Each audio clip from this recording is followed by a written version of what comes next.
पाकिस्तान ने ऑपरेशन सिंदूर की नकल करके बिल्कुल वैसे ही हमले अफगानिस्तान पर करने की कोशिश की। हालांकि वो भारतीय वायुसेना की तरह सटीक निशाना नहीं लगा पाया। पाकिस्तान ने टीटीपी के चीफ पर हमला तो किया और उन्होंने खुद इस हमले के बाद अपना एक बयान जारी किया है, यानी पाकिस्तानी हमला फेल हो गया। टीटीपी के चीफ तक पाकिस्तान की एयरफोर्स या पाकिस्तान की सेना नहीं पहुंच पाई और टीटीपी चीफ जो हैं वो अभी भी इस हमले के बाद भी सुरक्षित हैं। इससे पहले यानी 9 अक्टूबर को पाकिस्तान के रक्षा मंत्री ख्वाजा आसिफ ने भी अफगानिस्तान को चेतावनी दी थी और उन्होंने कहा था कि पाकिस्तान के खिलाफ अफगानिस्तान की जमीन का इस्तेमाल बर्दाश्त नहीं किया जाएगा।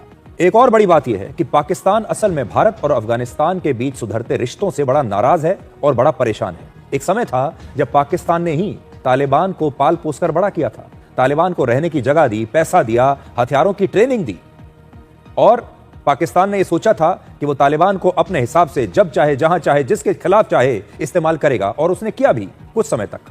लेकिन अब तालिबान उसके कंट्रोल में नहीं है और तालिबान की जो सरकार है वो भारत से दोस्ती करना चाहती है और अब पाकिस्तान हवाई हमला करके तालिबान को अपनी नाराजगी दिखा रहा है।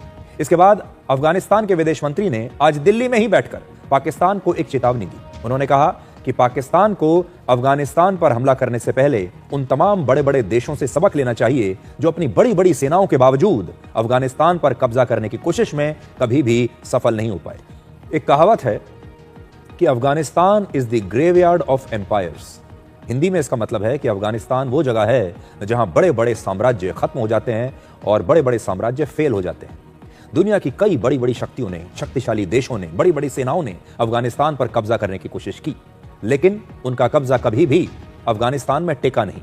आपको याद होगा इससे पहले अमेरिका जैसी सुपर पावर अफगानिस्तान में फेल हो चुकी है। सोवियत संघ की सेना अफगानिस्तान में टिक नहीं पाई और ब्रिटिश साम्राज्य ने भी अफगानिस्तान पर कब्जा करने की कोशिश की थी, लेकिन इन सभी को वहां से मजबूर होकर एक ना एक दिन वापस लौटना पड़ा है।